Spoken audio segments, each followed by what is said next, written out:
Last month, as the harvest season began to come to a close, I waited until the moon reached its last and final quarter of the lunar cycle.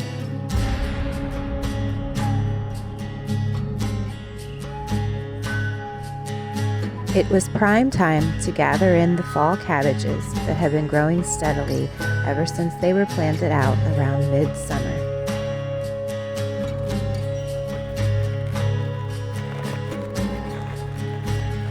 As I made my harvest, the weather began to turn, as if all of nature was affirming that it was indeed time to be bringing in the last of what had been provided this season.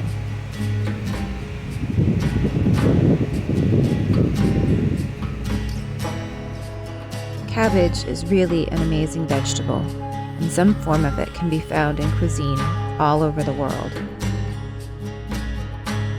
In our particular household, cabbage featured as a staple in diets of our ancestors who hailed from various parts of the British Isles, continental Europe, and Scandinavia.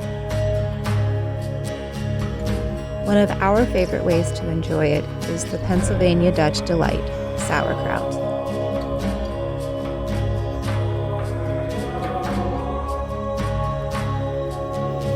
Cabbage is super high in nutrients, and so it has been associated with vitality throughout the ages, thus the folklore about babies coming from the cabbage patch.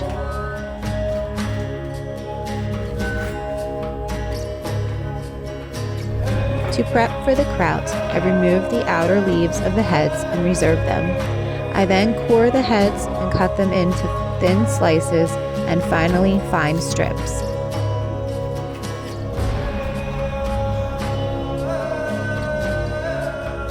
One could also use a food processor to slice the cabbage.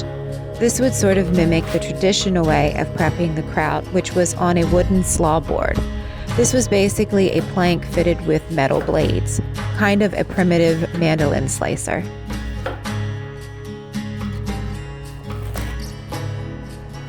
When we make a large batch of kraut later on in the season with our extended family, a meat slicer will be used to process the cabbage heads.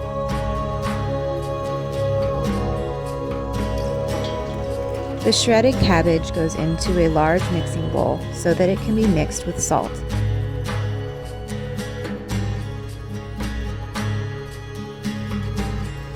The salt will pull moisture from the cabbage to create a brine for the cabbage to ferment in.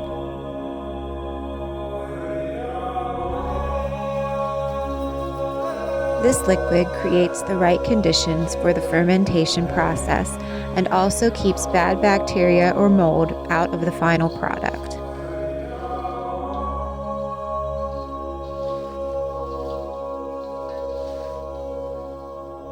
Mix the salt in well and then cover for about an hour to let it do its work.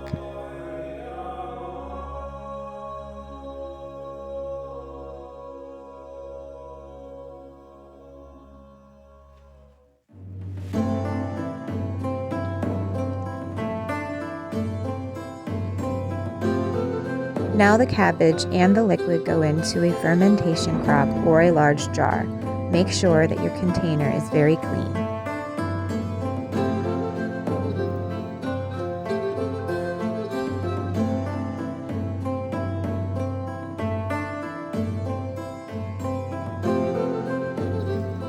To extract more liquid from the cabbage, tamp it down in your container. I use this old tool that was my grandmother's, but a large spoon or a potato masher would work just as well.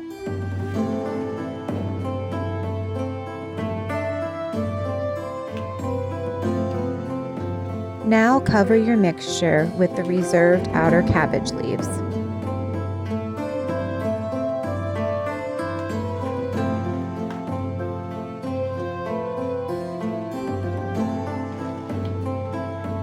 I still need to get the proper weights for this particular fermentation crock, but a plate or a large bowl will work just as well to keep the cabbage submerged under the liquid.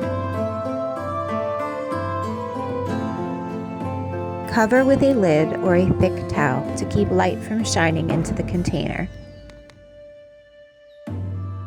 Sit in an out-of-the-way place at room temperature.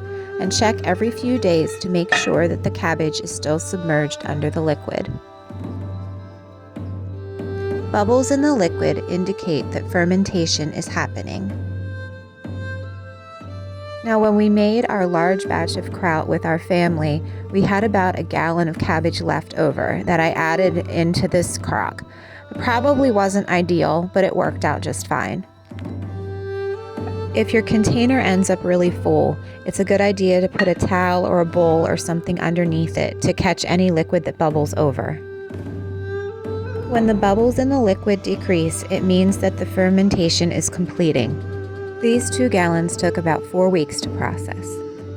Remove the layer of outer leaves and discard, as well as any cabbage that was above the brine. Put your finished kraut into clean jars, making sure that some brine is still covering the cabbage. The jars will stay fresh in the refrigerator for a very long time. You can also water bath can or freeze the kraut, although this will kill off some of the good gut bacteria that is very beneficial. I hope that you will try this ancestral superfood for good luck and vitality in the winter months to come.